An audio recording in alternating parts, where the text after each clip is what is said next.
Bonjour. Je vais commencer par me présenter. Je vais prendre une petite minute. Je m'appelle Owen Simonin. Je suis entrepreneur, jeune entrepreneur. Certains diront très jeune entrepreneur. Je n'ai que 21 ans. Il y a à peu près 3 ans, j'ai quitté la Corse pour commencer à entreprendre et pour rentrer en école de commerce lilloise. J'ai quitté la Corse pour l'EDEC Business School et j'avais déjà une passion. J'aimais déjà la technologie, j'aimais déjà la blockchain, les crypto-monnaies, les investissements. J'adorais ça et j'ai décidé d'approfondir encore un petit peu plus la blockchain. Et je suis tout simplement tombé dans cette technologie. J'ai commencé à lire de plus en plus d'articles. À l'époque, je ne maîtrisais pas du tout l'anglais, donc j'ai dû creuser et c'était difficile. Et j'ai commencé à en parler sur les réseaux sociaux. J'ai ouvert une chaîne YouTube, j'ai commencé à vulgariser. J'ai commencé à me filmer, j'ai commencé à partager des vidéos, du contenu que je faisais. Mon objectif était très simple, expliquer à tout le monde qu'est-ce que la blockchain et les crypto-monnaies. Comment ça fonctionne, pourquoi, et en quoi ça peut révolutionner, et je pense que ça va révolutionner la vie que nous avons aujourd'hui. De fil en aiguille, j'ai eu une idée de projet, un projet qui s'appelle Just Mining. Aujourd'hui, on est une douzaine de collaborateurs à temps plein, ça a explosé, on a pu livrer des produits dans une centaine de pays. Et j'ai vite compris qu'il fallait que j'arrête les études. Je ne pouvais pas continuer à aller au banc des cours toute la journée alors qu'on avait déjà des clients et qu'on avait déjà des responsabilités et des délais à tenir. Et aujourd'hui, Madines m'a donné la parole. Ça m'a vraiment intéressé pour plusieurs raisons. Premièrement, on m'a dit, avec le background que tu as et la vision que tu as sur la blockchain dans plusieurs pays, tu es pertinent pour cette question. Mais en plus de ça, tu représentes bien la start-up, tu es vraiment jeune, tu bouillonnes. Alors des fois, je bouillonne un petit peu trop, je suis peut-être pas là où je devrais être, mais pour le coup, c'est vraiment une technologie qui me plaît et qui m'habite. Et aussi, ils m'ont dit quelque chose d'exceptionnel, ils m'ont dit « amuse-toi, monte sur scène, fais un petit point sur la blockchain pour ceux qui ne connaissent pas. Ensuite, forcément, donne des use cases, explique à quel point ça a déjà changé le monde de tous les jours. Mais prends quelques minutes et explique à tous ces gens qui sont devant toi comment en 2084, la blockchain et la technologie peut tout changer. Tout ce que l'on connaît aujourd'hui. Et c'est ce que je vais essayer de vous transmettre. C'est un petit peu de ma passion. Et si aujourd'hui, quand vous partez de cette salle, vous avez envie de découvrir qu'est-ce que c'est la blockchain et vous lisez un petit article sur Internet pour essayer d'en savoir plus, j'aurai réussi mon pari. Alors déjà, très rapidement, la blockchain, qu'est-ce que c'est? La blockchain, c'est une technologie de stockage. Imaginez une clé USB ou alors imaginez un livre géant. On prend un livre géant, une page blanche, et on écrit tout ce qui se passe. On écrit que je suis debout, on écrit comment je suis habillé, on écrit comment vous êtes habillé là-haut et comment vous vous tenez maintenant. Et s'il y en a un d'entre vous qui jette un stylo sur la scène, on va écrire qui a jeté ce stylo, avec quelle main il a jeté ce stylo et où est-ce qu'il est arrivé réellement le stylo. L'objectif de la blockchain, ça va être que si quelqu'un rejoint la conférence pendant ma prise de parole, en lisant cette page géante, il va pouvoir savoir où on en est dans la conférence, qu'est-ce que j'ai déjà dit, qu'est-ce que je n'ai pas dit, qu'est-ce qui s'est passé, est-ce qu'on est plutôt à la fin de la conférence ou au début. Pourquoi il y a un stylo sur la scène? Qui l'a tiré? Pourquoi il l'a tiré? La blockchain, ça référence tout. C'est une grosse technologie qui va raconter une histoire. Le Bitcoin, par exemple, la plus grosse blockchain que l'on connaît aujourd'hui, un Bitcoin qui existait il y a 4 ans, on peut le retracer pour savoir à qui il est aujourd'hui, à qui il appartenait hier et d'où il vient à l'origine. Et c'est ça qui est intéressant. La particularité de cette technologie, c'est premièrement qu'elle est décentralisée. Vous là-haut, si je vous fais un virement de 10 000 €, oui, je sais, c'est plutôt satisfaisant. Ce n'est pas moi qui vais vous faire un virement de 10 000 €. C'est ma banque qui va faire un virement à votre banque. C'est des tiers de confiance qui ont notre argent. C'est eux qui vont gérer cette transaction. Eh bien, en 2008, avec la crise financière des subprimes, il y a quelqu'un, ou un groupe de personnes, on ne sait pas c'est qui se sont dit « Mais qu'est-ce qui se passe si demain le distributeur ne marche plus? Si ma carte bleue, je ne peux plus retirer? Si je ne peux plus avoir accès à mon argent, à mon liquide, comment je fais ?» On va quand même pas retourner au troc. Je vais quand même pas, moi qui suis boucher, commencer à vendre mon jambon pour avoir de l'eau et l'échanger à quelqu'un d'autre pour avoir mon loyer, par exemple. Comment on va faire? Et cette personne s'est dit, on doit pouvoir se décentraliser. Il doit y avoir des banques, il doit y avoir des organismes centralisés, mais on doit avoir une alternative. On doit pouvoir échanger en peer-to-peer, directement de particulier à particulier. Et c'est ce qui s'est passé avec la blockchain. Cette personne ou ce groupe de personnes, on ne sait pas qui c'est, Satoshi Nakamoto, ont inventé ce concept de la blockchain, ce registre distribué qui permet à tout le monde de partager la même histoire, où qu'il soit sur la planète et en temps réel. Et c'est l'avancée de la blockchain, la décentralisation, un moyen d'échanger de la valeur, de la confiance, des informations sans passer par un organisme obligatoirement, sans être obligé d'être centralisé par une banque, une assurance, un notaire, un organisme incontournable. Et c'est ce qui s'est passé. La deuxième grosse plus-value de la blockchain, même si elle en a énormément, ça va être le fait qu'elle est irréversible. Tout comme le passé, on ne peut pas changer ce qu'on a fait hier. Vous pouvez essayer, je vous le garantis, vous ne pourrez pas changer ce que vous avez fait hier. Eh bien, c'est le même concept dans la blockchain. Tout ce qu'on a peur quand on donne de l'argent sur Internet, c'est que la personne puisse annuler la transaction, alors qu'on a déjà envoyé ce qu'elle nous a acheté. On ne peut pas revenir en arrière dans la blockchain.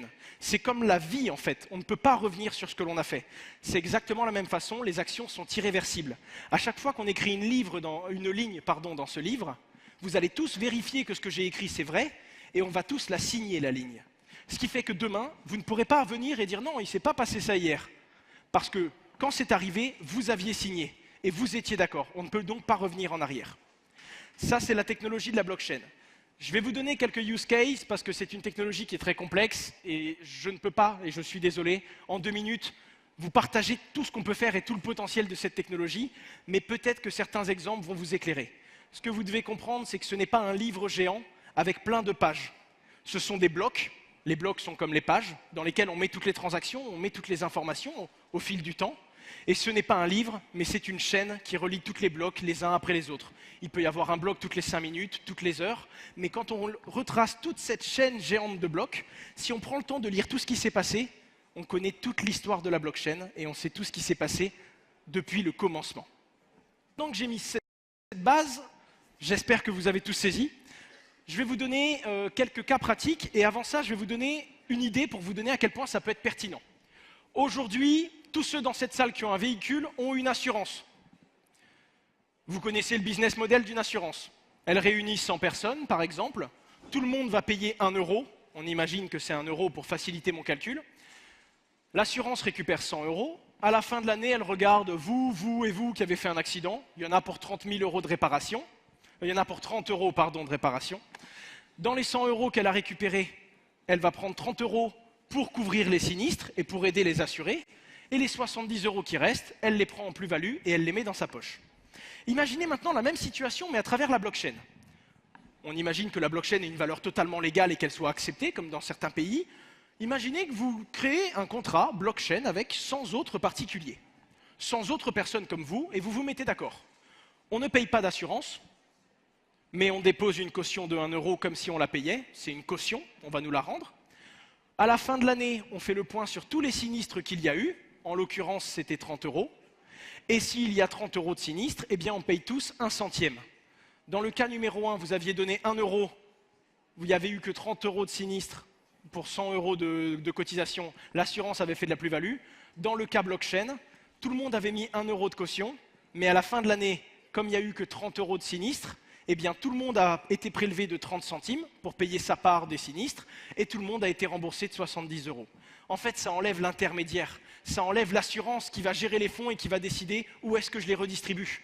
C'est vraiment la démocratie qui va définir les règles, qui va définir ses membres, qui va définir ses élus et qui va définir comment ça fonctionne.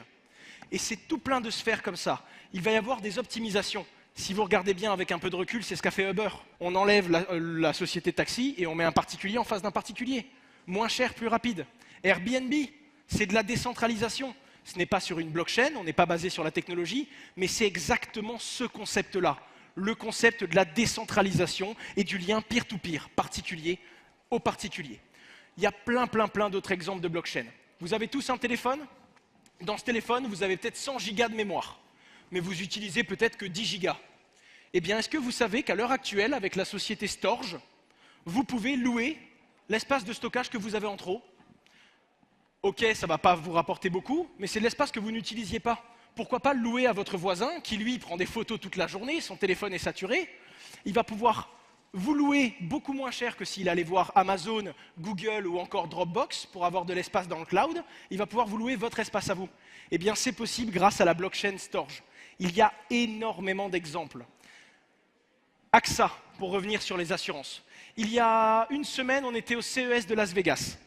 Quand on est revenu, notre avion avait du retard avec Just Mining et il a eu environ 2 heures de retard. En étant assuré chez AXA Bank et AXA Assurance, je sais que j'ai le droit de me faire rembourser 50% de mon billet si l'avion est en retard. Sauf que je dois remplir un dossier, contacter Air France, récupérer la preuve que l'avion était en retard, contacter mon assurance, leur fournir tout ça. Mon assurance a 30 jours ouvrés, c'est génial ça, pour vérifier si c'est vrai, si je suis bien Owen Simonin, si l'avion était bien en retard. Pour finalement décider de me rembourser, 20, 30, 40%, ça dépend des conditions. Au bout de 30 jours, j'ai une réponse. Si j'ai la réponse positive, je dois envoyer mon RIB pour qu'il me fasse un virement. Bref, pour récupérer 30 €, je vais peut-être devoir travailler 3 heures. Alors qu'AXA Bank, ils se sont basés sur une blockchain qui est connue, qui s'appelle la blockchain Ethereum, c'est une grosse crypto-monnaie. Et cette blockchain, elle a une plus-value, on peut mettre à l'intérieur ce que l'on appelle un smart contract. C'est un contrat intelligent, pour faire très simple, ce sont des lignes de code. La blockchain Ethereum est connectée à l'aéroport, elle va regarder tous les avions qui sont en retard. Quand il y a un avion qui est en retard, elle va récupérer la liste de tous les clients. Quand elle a récupéré la liste de tous les clients, elle va regarder qui est assuré chez AXA. Et quand elle a la liste de tous les assurés chez AXA, elle regarde qui avait l'assurance retard. Si elle trouve 3 personnes, instantanément, elle va envoyer l'ordre à AXA Bank, AXA Assurance, pardon, en leur demandant de rembourser instantanément 50% du prix du billet du client. Air France perd moins de temps, AXA perd moins de temps, je suis remboursé directement, je n'ai aucune démarche à faire et j'ai gagné du temps. Tout simplement. C'est encore une application de la blockchain. Il n'y a tout simplement aucune limite. On peut penser tout, n'importe quelle histoire dans laquelle il y a un échange, que ce soit une parole, une discussion, une idée, une transaction, on peut blockchainiser ça et on peut décentraliser quand c'est nécessaire. La blockchain ne va pas supprimer tous les anciens métiers pour en créer des nouveaux, mais elle va les faire évoluer. Les outils vont évoluer. Là où l'assurance, comme je vous l'ai dit tout à l'heure, ne sera plus utile pour sécuriser la confiance des gens et pour les rembourser en cas de sinistre sur leur véhicule, quand même elle qui tiendra sûrement la blockchain et qui vérifiera que personne ne fasse de faux sinistres ou personne n'abuse du système. Tous les métiers vont devoir évoluer, ça va aller beaucoup plus vite et ça va nous donner plus de pouvoir, plus de contrôle et plus de transparence. On va savoir où vont nos fonds, on va savoir comment ça fonctionne et on choisira dans quelle blockchain on veut être représenté. Vous ne voulez pas de cette assurance, vous pourrez prendre une assurance à l'autre bout de la planète. Peu importe, votre position physique deviendra de moins en moins importante. Un autre exemple pour clôturer et pour vous montrer à quel point c'est vraiment très très large, prenons l'exemple de l'investissement. Imaginez que vous voulez investir dans une société. Si c'est une société du CAC 40, ce ne sera pas très compliqué. Vous allez vous inscrire en bourse, justifier votre identité et acheter 3, 4, 5 actions Peugeot par exemple, ça peut vous coûter 50, 60 €, c'est faisable. Maintenant, vous pouvez par contre décider de rentrer au capital et d'acheter une petite part d'une start-up.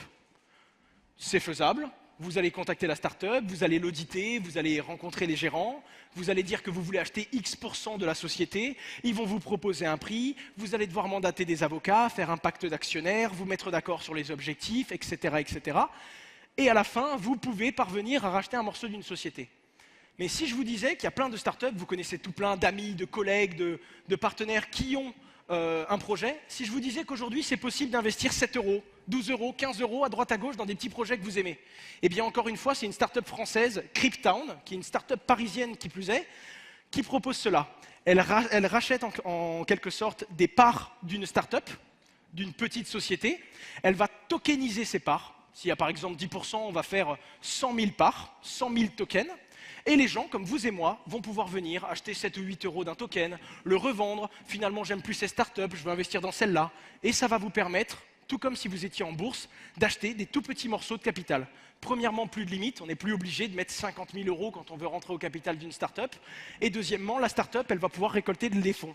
Si elle a un projet, elle a besoin d'argent pour développer un nouveau produit, elle va pouvoir récupérer quelques de vos euros à vous, mais quelques euros à tout plein de gens pour être financés par la population et par le plus grand nombre. Maintenant que j'ai fait un petit tour de quelques use cases et que je voulais vraiment vous montrer à quel point ça pouvait être large, c'est vraiment dans tous les domaines, je vais prendre les 4 minutes qui me restent pour rêver un petit peu. Bien sûr, je vous demande de m'accorder un petit peu de recul, je peux ne pas en avoir beaucoup, c'est limité à mon expérience bien entendu, mais on m'a demandé de rêver, on m'a demandé de dire comment je voyais le monde en 2084. En 2084, je pense qu'il n'y aura plus la monnaie fiduciaire. Elle existera, euro, dollar, mais ce sera plus sous la forme qu'on la connaît. Il y aura peut-être une blockchain euro, une blockchain du dollar. En tout cas, vous allez pouvoir échanger tout partout avec la même valeur. Aujourd'hui, vous pouvez aller à Paris, dans un café qui accepte le Bitcoin. Vous pouvez le lendemain aller au Japon, dans un café qui accepte le Bitcoin. Et vous pouvez aller aux États-Unis, dans un café qui accepte le Bitcoin. Le Bitcoin aura la même valeur partout. On ne vous demande pas de changer, on ne vous demande pas de payer des frais pour changer sa valeur. Non, le Bitcoin, accessible de partout sur la planète, il suffit d'avoir Internet, et on va pouvoir payer avec cette crypto-monnaie. De la même façon, je pense que la richesse va évoluer dans ce sens-là. Il y aura des monnaies mondiales, en quelque sorte, ou du moins des monnaies où tous les pays reconnaissent sa valeur, et des monnaies qu'on va pouvoir utiliser partout. De la même façon, je pense que l'ancrage au niveau du territoire, les frontières vont changer. On aura toujours une France bien définie, on aura toujours des pays qui auront des frontières, mais ce sera moins important. Ça vous est déjà arrivé de voyager et de vous demander, est-ce que je vais payer des surplus avec ma carte bleue? Est-ce que je vais payer des frais? Est-ce que si je passe un coup de fil directement des États-Unis vers l'Allemagne, est-ce que je ne vais pas me retrouver à payer 3 € la minute? Eh bien tout ça, ça va disparaître. Je ne dis pas que les opérateurs vont disparaître, mais ils vont évoluer, ils vont peut-être créer des blockchains. Actuellement, il y a un projet qui s'appelle PondDX, qui veut sortir un téléphone mobile qui vous permet d'envoyer des SMS et de passer des appels depuis la blockchain. C'est décentralisé, c'est-à-dire que ce n'est pas un opérateur qui gère vos transactions, ce sont des particuliers, comme vous et moi, qui vont avoir du matériel chez eux, pour sécuriser les conversations téléphoniques des autres particuliers. Au lieu de payer un forfait à SFR, vous allez payer un forfait à tous les particuliers qui ont sécurisé votre appel, par exemple. Encore plus décentralisé, et tout le monde pourrait participer à la sécurisation de ce réseau. On va enlever les frontières et on va surtout enlever les limites. Encore une fois, il y a énormément de cas d'usage. Le dernier point que je voulais donner, c'est que je pense qu'on va redéfinir la richesse au niveau de ce que vous avez. Aujourd'hui, votre richesse, c'est ce que vous avez sur votre compte en banque, ce que vous gagnez tous les mois, surtout si vous avez une situation stable, ça pèse dans la balance, et vos actifs, votre appartement, votre maison de vacances, si vous en avez une, je vous le souhaite, votre voiture, vos voitures, je vous le souhaite encore une fois, ça va faire partie de vos richesses. Plus tard, je pense réellement qu'il va y avoir une nouvelle richesse qui va arriver, ça va être la puissance informatique d'une personne. Alors je dis puissance informatique parce que c'est un peu abstrait, je ne peux pas vous dire si c'est de la puissance de stockage, des gigas que vous avez chez vous, des ordinateurs pour vous dire que vous avez une grosse puissance de calcul, une grosse connexion. Je ne peux pas vraiment vous dire ce que c'est, mais je pense qu'on aura tous chez nous des boîtiers qui représenteront notre puissance informatique. Et par exemple, au moment de payer votre abonnement Netflix, peut-être ce sera la blockchain Netflix, on vous dira voilà, soit vous pouvez payer 15 € par mois, soit vous pouvez payer, vous nous donnez 1 giga HS de puissance, donc votre ordinateur il a une puissance qu'il est capable de délivrer en faisant des calculs. Eh bien Netflix vous dit voilà, si vous nous délivrez cette puissance pendant 1 mois pour stabiliser notre réseau, ce mois-ci on vous offre Netflix. De la même façon, vous pourrez échanger des puissances avec des collègues. Et ce qu'on appelle aujourd'hui quelqu'un qui pèse, quand on dit lui il pèse, il a beaucoup de parts sociales dans cette entreprise, lui il a une grosse place, lui c'est important, lui il a du background dans son environnement. Eh bien un jour je pense qu'on pourra le dire, une personne qui dit voilà, moi j'ai 85 THz de puissance et je sécurise 90 blockchains, notamment dans la télécom, dans le transport, dans la traçabilité des aliments. Eh bien cette personne-là, elle aura une influence parce que c'est une personne qui contribue à beaucoup de réseaux et elle est nécessaire au fonctionnement de toutes les blockchains qu'elle utilise. Ce que j'essaye de vous dire, c'est que ce n'est pas simplement une nouvelle technologie. On sentait qu'on était arrivé au bout d'Internet, on était limité. Alors on n'est jamais vraiment limité, Internet c'est sans limite, mais on n'innovait plus, on améliorait ce qui existait, mais il y a ce sentiment comme si la blockchain, elle venait ouvrir toutes les valves. On était arrivé à une limite technologique et là on vient tout ouvrir. Là, on vient de trouver des nouvelles solutions. Là, on peut aller plus loin, on peut aller plus vite. On peut toujours continuer à mettre nos informations sur Internet, mais on peut les contrôler. Maintenant, il y a une transparence grâce à la blockchain. Il n'y a pas une personne, comme Facebook ou d'autres réseaux sociaux, qui vont pouvoir prendre mes données et faire ce qu'ils veulent avec ces données. Ça va réellement être un contrôle total et on va redistribuer non seulement pas les richesses financières, mais également les richesses au niveau du contrôle. Vous allez pouvoir contrôler où vous êtes, ce que vous faites, comment, et quand une alternative ne vous ira pas, vous pourrez trouver tellement d'autres solutions pour régler vos problèmes que ça vous permettra de tout simplement trouver toutes les solutions pour répondre à vos besoins et de façon libre et sans contrainte. Merci beaucoup de m'avoir donné ce temps-là et si vous voulez en parler un peu plus, je suis sur LinkedIn. Merci à vous.